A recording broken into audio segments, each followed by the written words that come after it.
You're right on time for Hope TV Newswatch on this 6th day of May 2025. Tonight, we'll be having a special live interview with the former governor of Makueni, Professor Kibwana, as we unpack Kenya's political landscape and the economic realities. You surely don't want to miss the conversation. A very good evening to you and welcome to the broadcast. My name is Kennedy Kimani and signing for us tonight is Boniface Muridhi. President William Ruto has officially received the report on the recruitment of the new chairperson and commissioners for the Independent Electoral and Boundaries Commission. The report presented at State House by the IEBC selection panel, led by Dr. Nelson Makanda, marks a major step towards reconstituting the electoral body. The president praised the panel's efforts and pledged to swiftly nominate the recommended individuals for vetting by Parliament.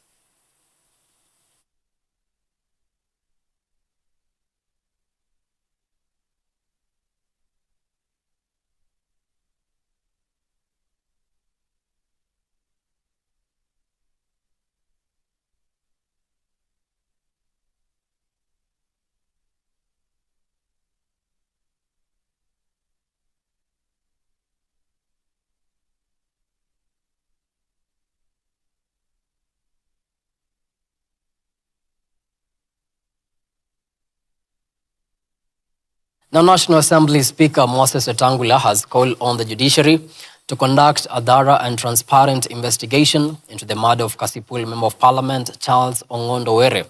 Speaking out on the tragic incident, Wetangula warned that the safety of lawmakers and the integrity of the democratic process must be protected, as he demanded that anyone found guilty of the crime face the full force of the law.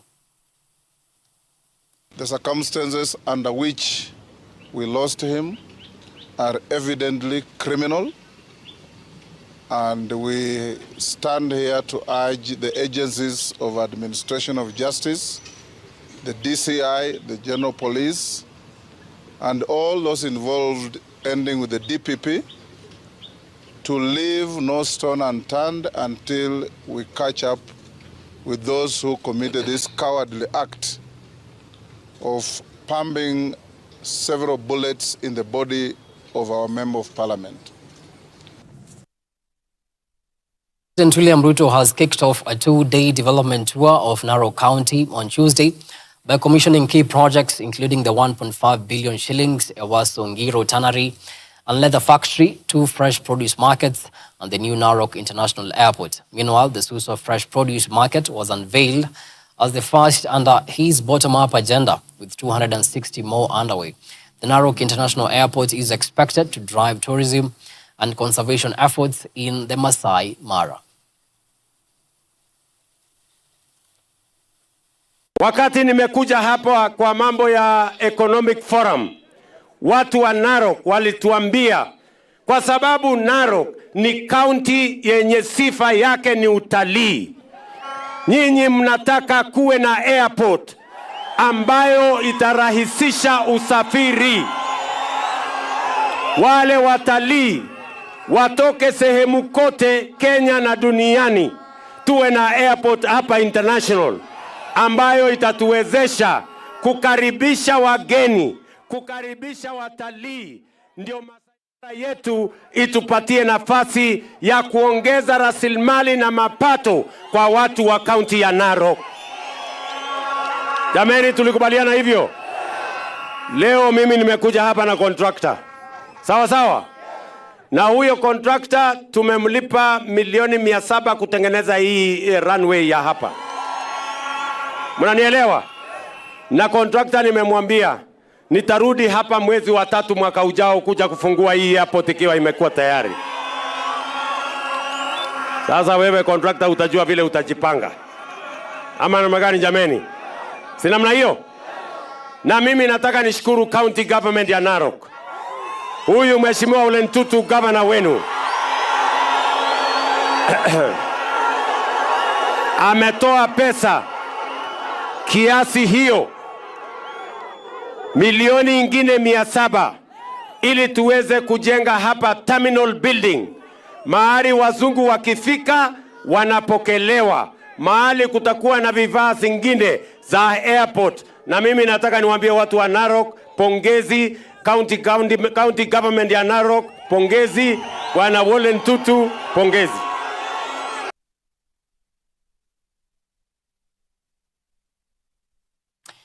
Away from that, and in a strong appeal to the government, the Kenya National Union of Teachers is sounding the alarm of a delayed disbursement of school funds. A setback, they say, is crippling head teachers' ability to run institutions effectively and deliver quality education. NAT insists that timely funding is not just a bureaucratic issue, but a matter of national interest. We are tired of percentage, and special school we have also said part 30%. Tukasema hiyo wakisapata 300, 250,000, 100,000 tupeleka kwa mafanikio. KNUT is now working with the Teacher Service Commission to have a collective bargaining agreement that is 2025-2029. So before first, we must have signed a collective bargaining agreement with the government. And we are saying we are going for a CBA. And this CBA must have the two components. One, the monetary component. And I want our teachers, our members to listen carefully. The monetary component. When we talk about the monetary component, we are saying your basic salary should be increased. There should be pay rise.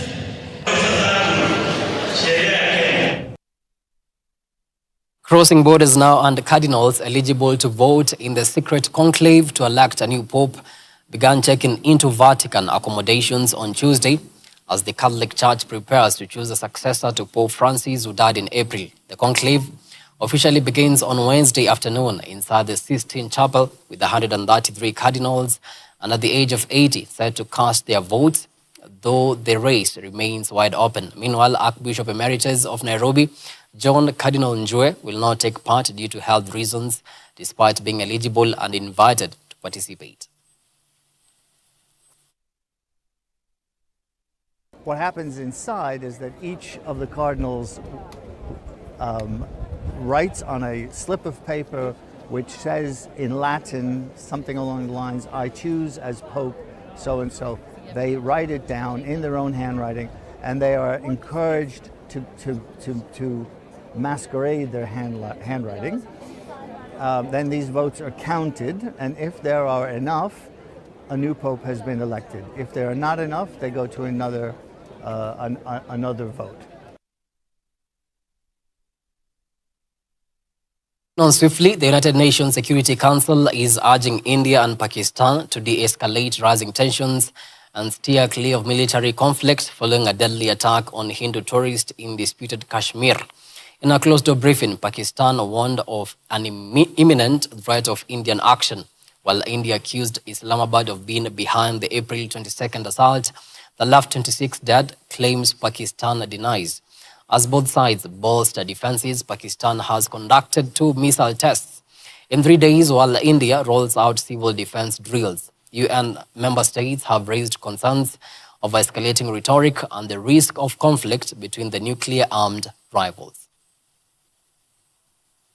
It is also essential, especially at this critical hour, to avoid a military confrontation that could easily spin out of control. Now is the time for maximum restraint and stepping back from the brink. That has been my message in my ongoing outreach with both countries. Make no mistake, a military solution is no solution.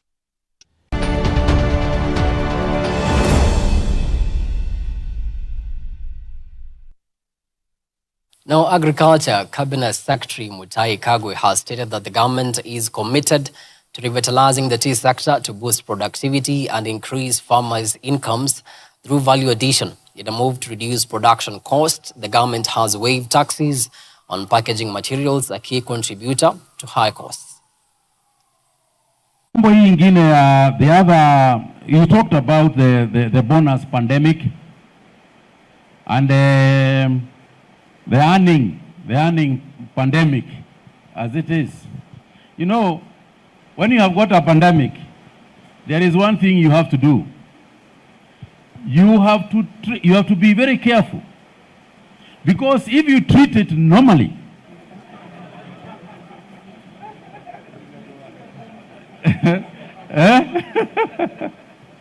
if we continue to treat these situations normally, they can treat us very abnormally. And abnormally is low prices.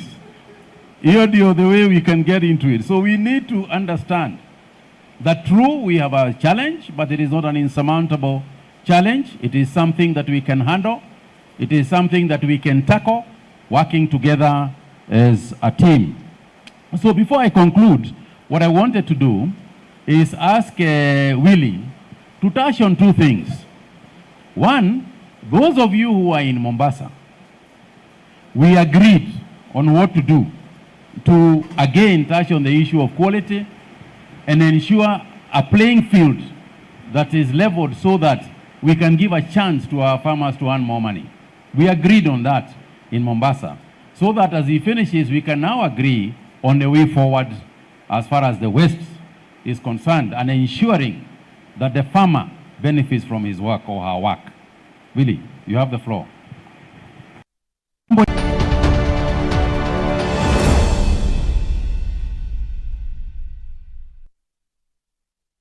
To some sporting action now. Dennis Gaku and Naomi Kimata have been crowned as the overall gross winners at the 8th leg of the NCBA Golf Series held at the Thika Sports Club. Gaku, playing off handicap 3, carded an impressive 77 gross to top the men's category, while Kimata of handicap 14 posted 85 gross to secure the ladies' title.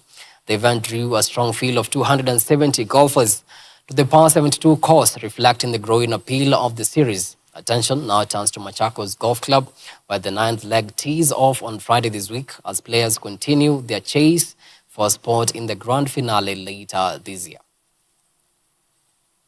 They do quite a lot for the juniors. It's a good opportunity for us to come up as a country, as clubs as well, to build golfers from a young age and probably build up to winners of big championships, both locally and internationally. We have the Kenya Open tournament, which now I think it's about time to start thinking of how we can grow the juniors to get to the level where they can win the championship at some point. I've played golf for about a year now. I'm a handicap 29.5. So today I came to play golf at Thika Greens. It's my first time playing on this course. It's a beautiful course. A bit narrow for the fairways. The bushes are very tough. When you go into the bush, you really struggle to get out. I struggled so hard. I've played better golf. I mean, with 1 year of playing golf, I believe I've played better golf in the past. But today, the course has really challenged me. But it's a very beautiful course. I thank the captain, the vice captain for inviting us and giving us a very good game. I hope next time when I come back, I'll do better than I did today. So today's tournament is part of the golf series, which continues to grow from strength to strength. Through this series, our goal is simple: to support the game of golf at all levels and create opportunities for golfers across the country to showcase their talent. For those looking to expand their businesses or upgrade their operations, our SME support solutions are designed to walk that journey with you.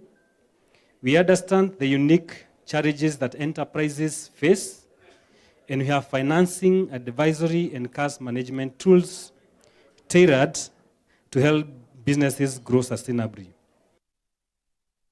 Barcelona and Inter Milan clash tonight at 10 p.m. East African time in the decisive second leg of the UEFA Champions League semi-final. The match will be played at the historic Stadio San Siro in Milan, Italy. Both sides arrive with contrasting trajectories. Barcelona are unbeaten in the last 10 matches across all the competitions, while Inter have won 8 of their last 9.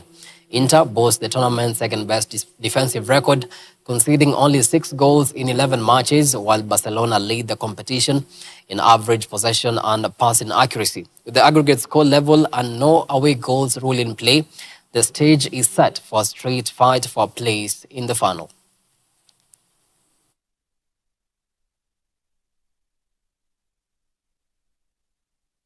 Well, it is exactly 16 minutes past the top of the hour. Time now for a short break. But immediately after, I'll be back with the live interview that I promised you with Professor Kivutha Kibwana as we unpack Kenya's political landscape and economic realities. See you on the other side.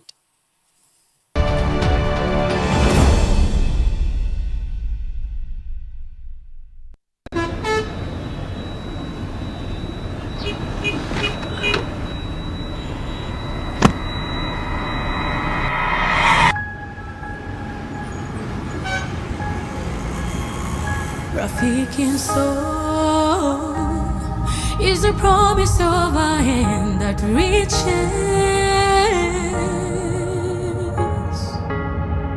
and goes beyond what angaza tumaini kote.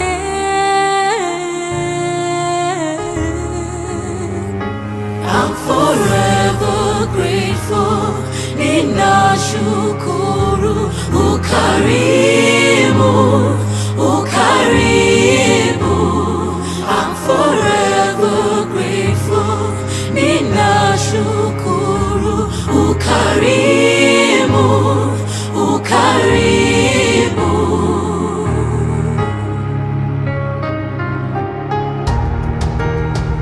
Rafiki soul is a promise of a hand that reaches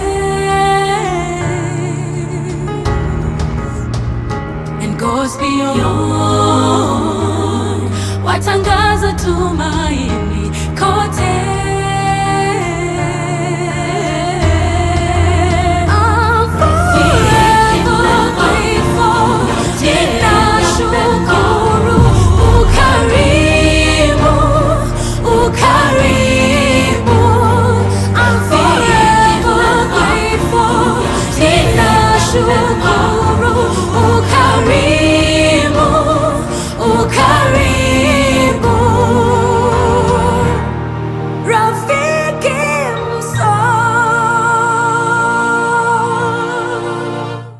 Friends of Hope, keeping hope alive.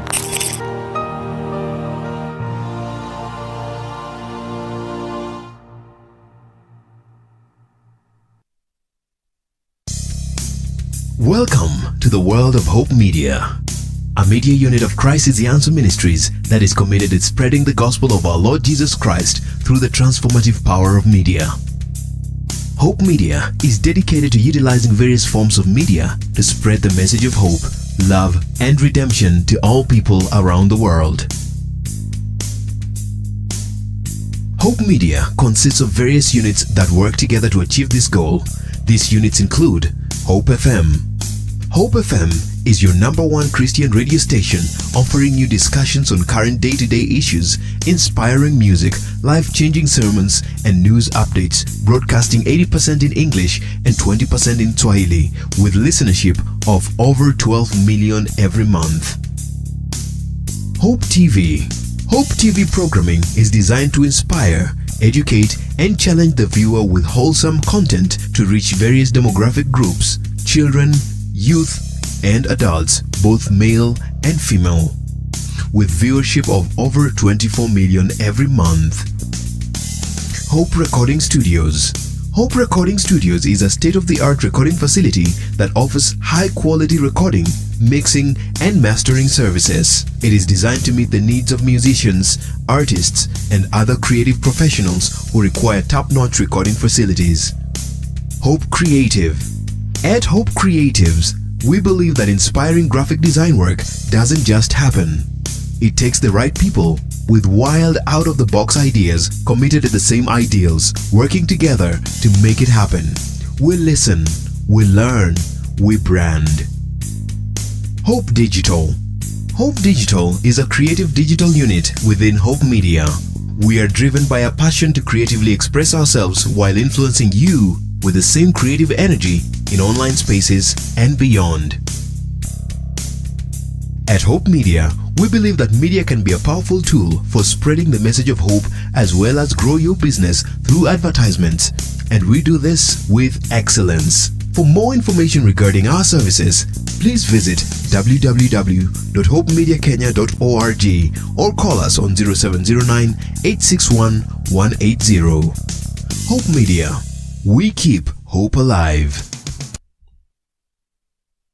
Hope TV is where you look and live, with an excellent selection of the best Christian programming consisting of local and international content of inspirational stories, talk shows, Bible commentary, youth, health shows, children entertainment, contemporary gospel music, extended times of worship, live broadcast, news, movies, drama, Christian ministry programs, and so much more. Hope TV is another quality service from Christ is the Answer Ministries, with over 45% of authentic and credible local content every week. Hope TV is a sister station to Hope FM, Kenya's leading Christian radio station, with footprints across the country. Tune in to Hope TV, where you look and live.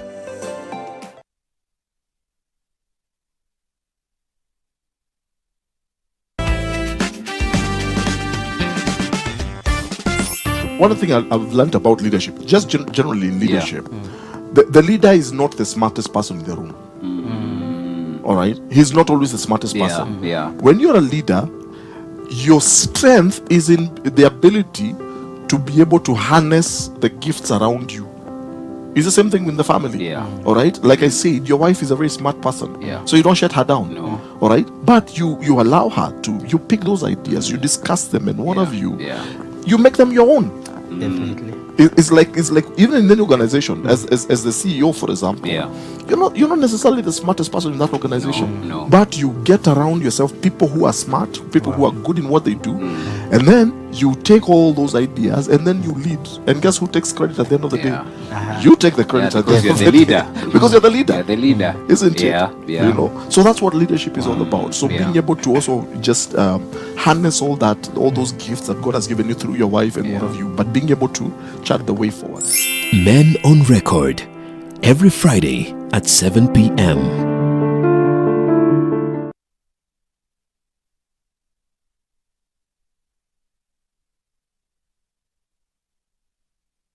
Going back to the heart of worship. Whether up the mountain or down the valley, we were created to worship God. Enjoy carefully selected worship music every Wednesday all day long. Oh, I will sing of the goodness of God.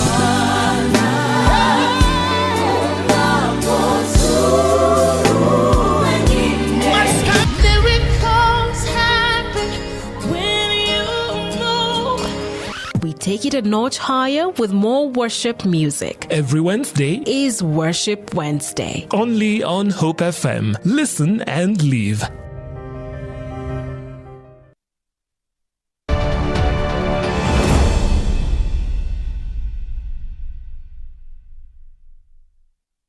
Welcome back. Tonight, we'll be diving into pressing issues facing our country today. Joining me in studio is Professor Kivutha Kibwana, a former governor of Makueni County, and now a lecturer at the School of Law at Daystar University. Professor Kibwana has been at the forefront of Kenyan politics and governance, and tonight we will explore his insights on the current political climate, the state of our economy, and his vision for the future of Kenya. Prof, thank you so much for making time for us. I'm very happy to be here, to be at Hope TV. I think Kenyans need hope. Yeah, they surely do. Okay, Professor, how has life been outside the political limelight? It has been restful, of course, busy, and particularly with teaching, with interacting with young people, very enjoyable. So I'm doing good. Yeah, do you miss the adrenaline and the demands, of political office? Well, even in teaching, in interacting with young people, the adrenaline, can also come to play. Yeah. I don't really feel like I miss politics. At all? No. Wow, interesting. Anyway, Prof, we are in the third year, of the Kenya Kwanza government, which came into power with the Mama Mboga, Boda Boda narrative. Is the bottom-up economic model, bearing fruit, from where you sit? I think, let me start by saying, actually, that when the president, as he campaigned, and he was deputy president then, went round the country asking people what they wanted him to do as a president during those campaigns. he was able to go to the 47 counties and got, actually public participation about how should the economy look like, how should his presidency look like, and people are very generous with ideas. And after that trip round Kenya, they came up now with the bottom-up economic model. And that's a good thing, actually, if you can genuinely organize the economy from the bottom, so that the people who are most who are adversely affected begin to be part of the economy, so that there is like an economic liberation, so to speak. But today, when you talk to Kenyans, and I do, I talk to Kenyans a lot. Sometimes I take border taxis and so on. Out of every 10 people that you speak to, you would be lucky to get one saying things are good. So the economy is not doing well at all. Even people who are in the private sector, they're finding it very hard to survive. Money is not circulating. There isn't the good environment for the private sector for people to do their business. So we are in a bad situation, and if one thinks about historically when we were at this spot, maybe it was more or less at the tail beat of President Moi, even though things have changed quite a bit, but it's actually quite a depressing situation, and that calls for what is it that needs to be done so that we don't continue going downhill, but there's reprieve. You say that the economy is not doing well at all, and it's actually a depressing situation. What could be done differently, to address this situation? Well, I think first of all, just the government making sure that if it's a private sector, for example, like this question of taxes, like, you tax people so that whatever little they make, goes into taxes. I think that is a difficult thing. And even making sure that these public services that are offered, when somebody goes, to get a service, it's available and it is speedily available, and you're not asked to pay for it. People who have done business with government, with the county, so that they get paid. Because now people do, business they get contracts, they do their work, they are not paid, they are borrowed from the banks. So there are many things that really can be done so that we begin to feel a sense of reprieve. And of course, economists are better able to tell us exactly what this should be. All right. Professor, let's shift gears to politics and the national climate in the country. What's your honest view of the current political situation in the country? I think it's not easy to say exactly what is where we are at. I think one has to think quite a bit to say where are we at, and why do we seem to be in a situation where you can't exactly describe as a country what is really happening, because this is 3 years down the road after the elections, and one was thinking that there would be stability. One would be thinking that you don't get politicians like campaigning, because this was not the time for campaigning. This was the time for delivering, services. But now there is like full-fledged, campaign, so to speak. And indeed, when I was reflecting today before, I came here, I was saying to myself, even when it looks like some citizens are resisting the president, he's very determined to go everywhere and to speak, to, people. And of course, the opposition does not have similar opportunity as of now. Therefore, I think he has decided that through thick and thin, he must continue engaging the populace. So it is campaign and campaign and campaign. And the opposition is also beginning, some of the opposition is beginning to kind of wake up, try to get their coalition, also a coalition going on. So I would imagine by the end of this year, we will begin to see, farm formations. Yeah. We will begin to see what is the direction, that, the politics, are taking. I don't like the fact that still organization is quite a bit on ethnic basis. Because one would have thought that that is something that we need to get away from, like the Gen Zs told us, that we need to be a nation state, not to be, these groups which are led by kingpins, and the kingpins come, together. So that is a worrying situation. Yeah, Prof, talking about political formations, we've seen the former CS of Interior, Fred Matiang'i, back in the political arena.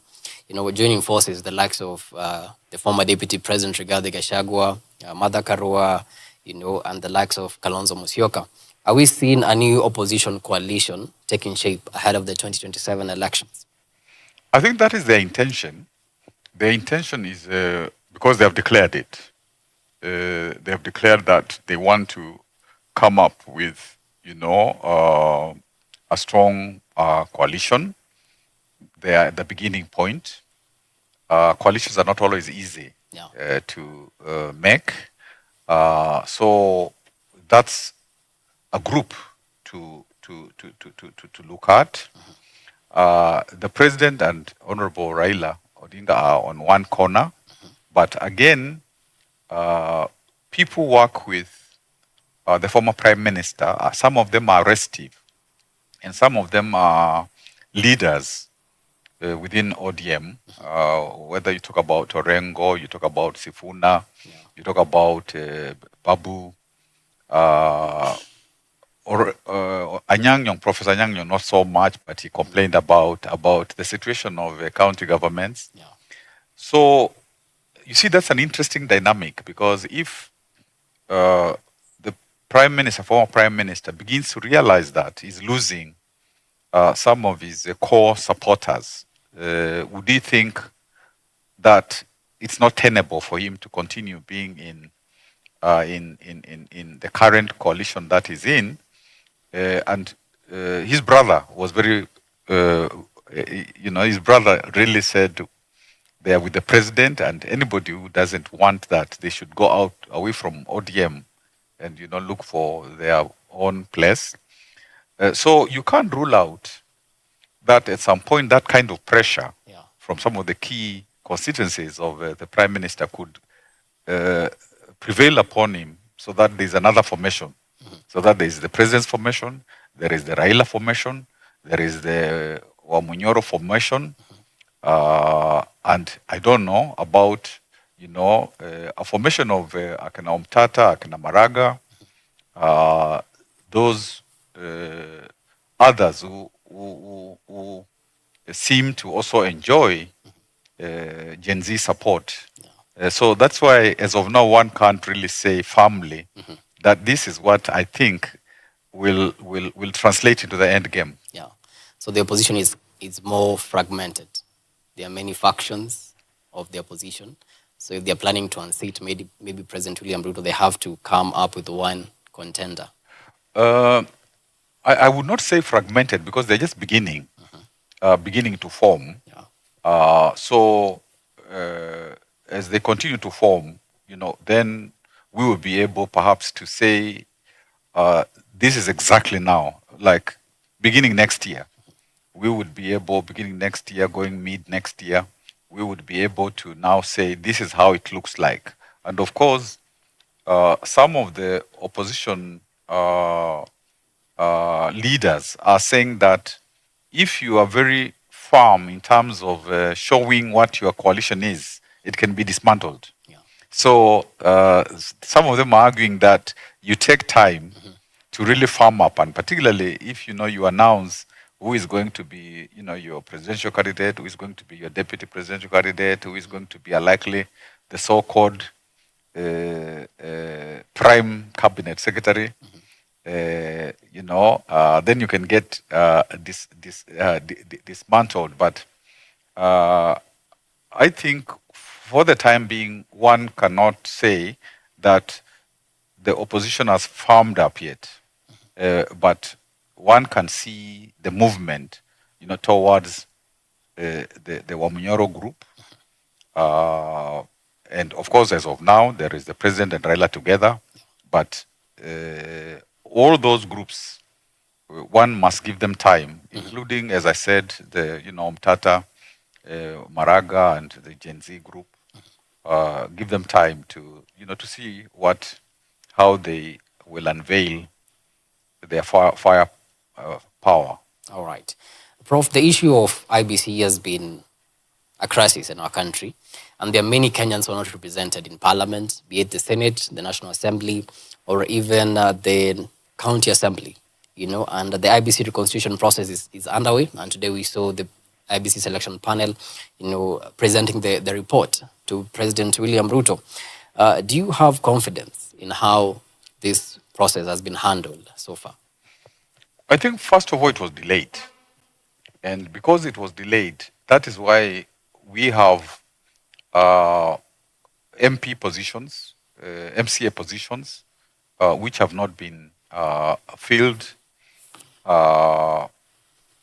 Also, we have now missed the opportunity of constituency delimitation, meaning that we can't quite determine whether there are going to be more constituencies, more wards, because there was a deadline according to the Constitution, which passed in March last year. Now you would have to amend the Constitution so that you can have the possibility of more constituencies, more wards, if at all. So you can see, because of the political problems that existed in terms of push and pull of government opposition, this kind of delay has cost us those opportunities. Of course, one is waiting to see ultimately whom the president selects as the chair, and the commissioners out of the 9, the 6 commissioners out of the 9. And of course, now they'll go into parliament. And again, I'm sure, there will be manenos there if some of the parliamentarians don't get the people that they thought they should get. Because still the system has not been done so well that because still the people who are competitors are choosing the referees. So one would have thought that we would have reached a point where the politicians are not part of selecting who will be the referee of elections. There was a very, very independent system, but as of now, both the president and the prime minister, the former prime minister, had more of the representatives in the panel. So I don't know how that will play out. But what we know is it's a very difficult job, because even when the politicians make the mistakes, they blame the IBC. They never blame themselves.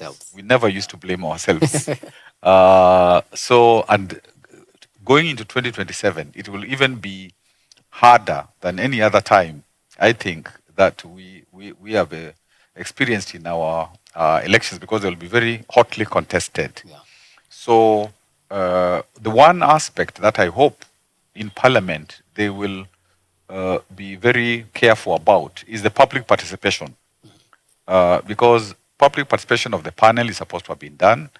As the president now decides who to appoint, I don't know what kind of public participation is done at that level, but more at the parliamentary level, so that really every name which becomes part of the IEBC now, is clearly, people of integrity, and I'm happy the chair was somebody from the church who really is respected. Yeah, Dr. Nelson Makanda. Yes, who is respected.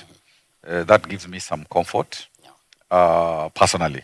Other people may not have that comfort. And I think Honorable Kalonzo Musyoka of Wiper Democratic Party was able to say that some consultation is required between the opposition, which he said is Wiper and Eugene Wamala's party. But of course, other people was asking, what about who will represent in that consultation? Who will represent Gen Zs? Who will represent people who are not, who are the voters, who are not, in parliament as a political class. Party, so a political class. But that is not to undermine the call for more consultation. But I am more interested in the public participation that will happen when the names go to parliament. All right. Prof, you say that the role of the new IBC chair will be quite harder. What must be done to ensure that the new IBC can be trusted come 2027? I think it's how they, first of all, who the people are and what their past has been, what are their values, have their professional lives spoken of integrity.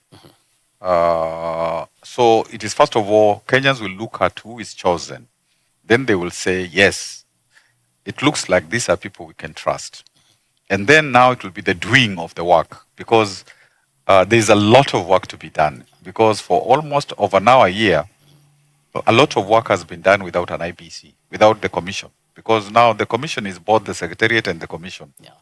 So, and the commissioners. So a lot of work has been done. So one has to go through everything that has been done so far to verify that it was done correctly.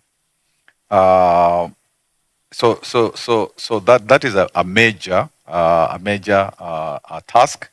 And then, that strategic plan, like saying step by step, when we look at the existing register, are we going to have a new one? Are we just simply going to clean the existing one?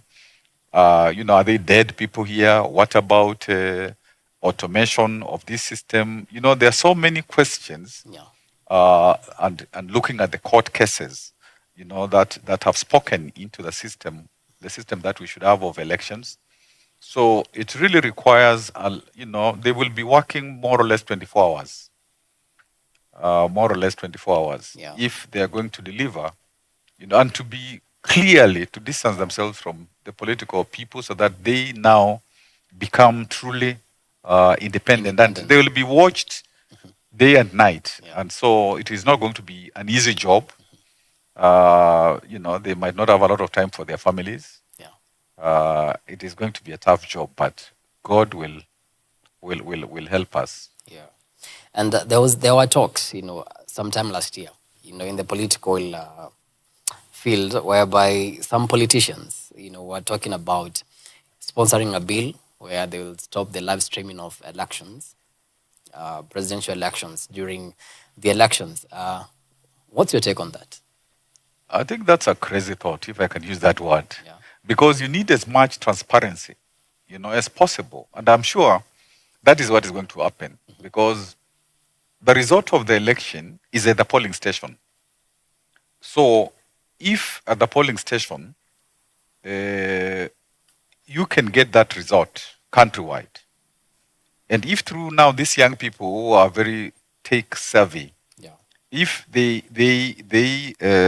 stream that result to some place, and then very quickly you aggregate it, they will even announce the election before the IBC itself. And if the media also does the same, and because we want transparency, why should that be a problem? That shouldn't be a problem whatsoever, because if at the polling station the figures are very clear, and somebody scans those, and you scan throughout the country, and then you add up, you are helping also the IBC so that we see other figures at variance or not. So I think it would be very funny to say that people who are doing things like that. It happens everywhere in the world. Exit polls, and so that many people watch so that the elections are truly, free, fair, transparent, credible. Yeah, Prof, we are witnessing a growing frustration, or might call it a disconnection between the leaders, and the normal citizens, the Kenyans, the public. For example, we've seen many chants, talking about, Ruto must go. The other day we saw, a shoe being hurled at the president in a public event. And also we saw, after the assassination of the Kasipul Member of Parliament, Charles Ongondo, where we saw many Kenyans, saying that, we sympathize and move on. How do you interpret these signs of public frustration? They are not good signs because they are saying that members of the public don't feel that they are being served by their leaders. They are not seeing servant leadership. In Christian circles, we believe that leaders are servants. They serve like Christ served. Yeah. He came to serve, not to be served. So I think they are not seeing that ethic. And because of what we started with, the economic situation, which is not good, they are simply saying that we were promised so much. And I think going forward, politicians have to be very careful. Don't promise what you can't deliver. Yeah. Promise what you can deliver. And if for any reason you have promised something that is reasonable and you can't deliver, you should be able to come back to the people and tell them, we have to pay debts. Because we have to pay some debts, we found there are many debts. Therefore, we cannot do certain things that we had said we would do. If we have taken some debts, again, new ones, this is what we have used to, with those debts, with the loans. So I think people are expecting that you speak truth to them as they speak truth to power, to you. Yeah. It's a new time. The things that used to happen in the 90s, in the 80s, in the 70s can't happen. And particularly with the constitution that we have, it is a constitution that, as it stands in Kenya, so to speak, it speaks itself to leaders and to the citizenry that there are things we have agreed shouldn't be done. And that's why when they get done, things like impunity, things like really not respecting, you're a member of parliament, you're MCA, you're not respecting your voter, the citizen, you're doing corruption, you're doing all those kinds of things. The citizen will say, no, this is not what the constitution we all voted for says. Yeah. So I think that's why there's this disconnect and it should be repaired. There should be, like I don't myself believe that I should be happy if the political people are doing badly because it means that somebody else will come in. I think that it is not enough to say so, because we have a country and we don't want it to break down. So if people can listen to some words of correction, and if they can correct, that's better for us, so that we don't have a big problem, down the road. So I would not be able to say that I want so and so to continue doing very badly, so that they can be removed easily. Because the way I'm seeing things unfolding, there are people who will fight very hard to come back into power, and we don't want a situation where there is like civil strife. Like I said that at some other forum, and some of the bloggers, I think some government bloggers are saying, why are you a prophet of doom? I'm not a prophet of doom. I'm not a prophet. But I'm just saying that one can see danger and we should avoid it. Do you think Kenyans misuse the freedom of free speech? Not at all. Don't you think maybe Kenyans go too far, in terms of expressing their frustrations? I wish they could even speak more, because the Constitution says so. So long as they don't say things against the Constitution, and in any case, if you are in the political space, you must expect that people will speak truth to you. They will speak truth to you. If, of course, they go overboard, then there is always, there are legitimate ways of if somebody abuses you, there's defamation, there's libel and stuff like that. But the fact that young people use social media and, sometimes they're also enjoying themselves and so on and so forth, I think to think that you can curtail social media, you see, if somebody brings you a message, listen to the message, don't kill the messenger. Amazing. And Prof, I'm pretty sure you have watched the documentary by BBC on Blood Parliament. And we saw a few Kenyans, 4 of them, summoned by authorities. What's your take on that? Well, I think freedom of the media, of the press, those are very valuable freedoms. The freedoms in the Constitution, the Bill of Rights, and people fought so hard for the Bill of Rights to be in the Constitution. Devolution, another very important aspect of the Constitution. Chapter 6 on integrity. So, you see, when something happens and then it is recorded, the person who records it is not the one who has done it. So, like, if you record that people are being shot, they're being shot because otherwise the camera can't record, something else. So I think it's important to ask yourself, was that right? Should that have happened? Instead of saying that Kenya is being put in a bad light, because the authors of, such tragedies, and there are many, even this was just illustrative. What BBC did was simply illustrative, because if you look at Kware, if you look at, it's really, even now we have not come to terms with all that young blood that was spilled. We haven't come to terms with it. And to do something, even in the church, I think it happened a little, like to really pray for the country in the church, in the mosques, in the temples, because it's really abomination. So I'm saying that you can't really blame, somebody who is simply recording what you have done. They have not done it. How do you think the government could have handled the whole situation? By not in June 27, not really, getting the police to kill young people. There are ways of, even when people are demonstrating, because the Constitution allows that, there are ways of making sure that you control that, but you don't necessarily kill them. There are ways of doing that in the proper way, but not to, and especially when you're killing people or even going away, who are retreating, so to speak.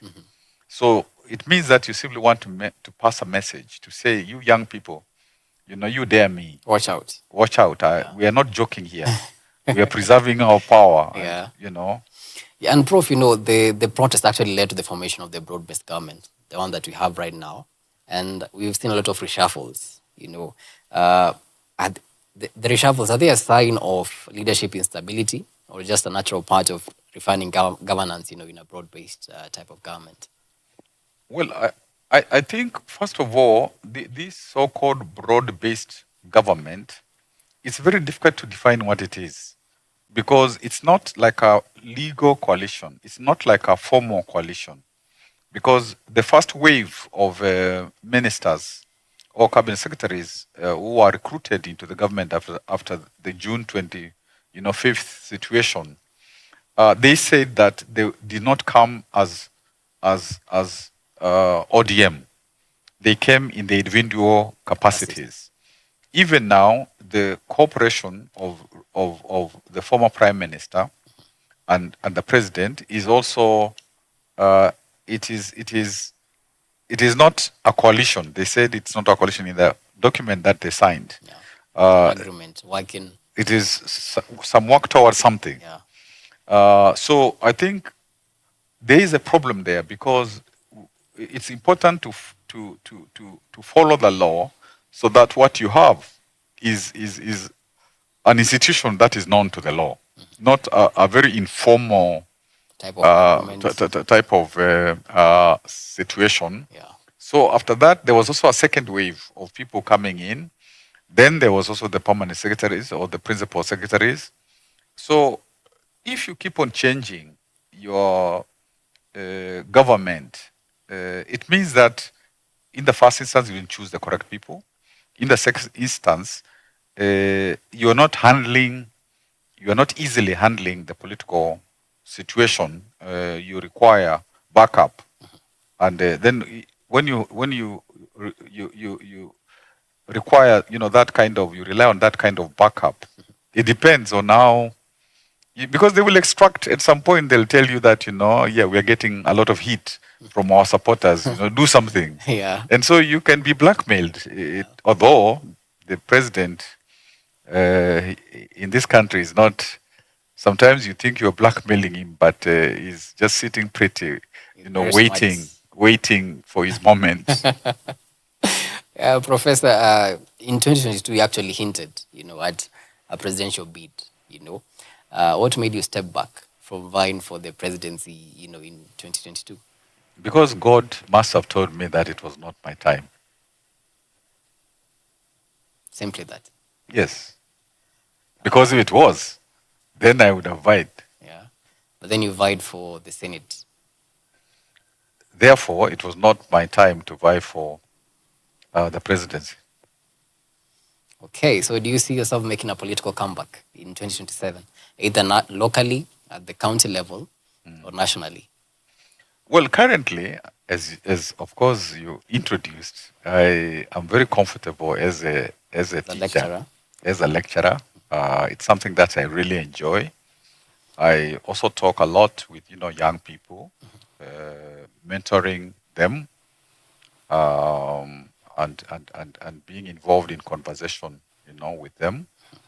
I think the political situation is fluid, so one never knows what could happen in the future.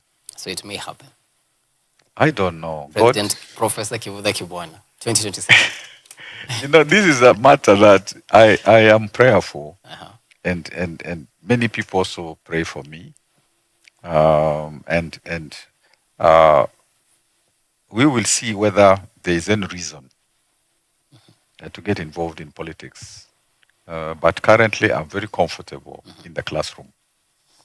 Okay, so we'll wait 2027. It's just a few months from now.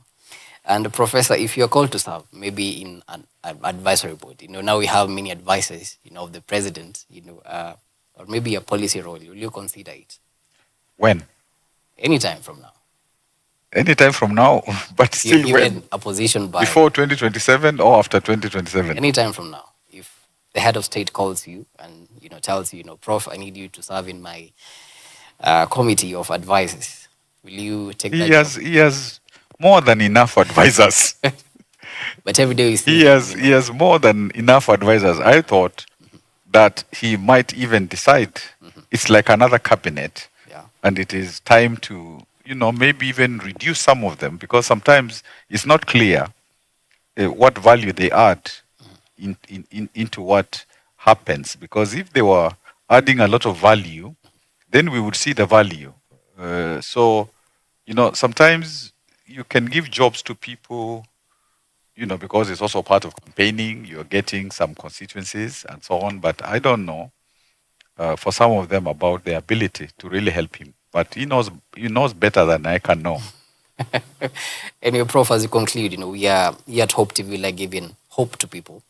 And as you told us, as we began the interview, we need to sell hope, to Kenyans. And is there any hope in the political clash from the leaders that we have, come to 2027? Do you think there's hope for a fresh crop of leaders? Actually, I really wish and I pray that the young people are going to come out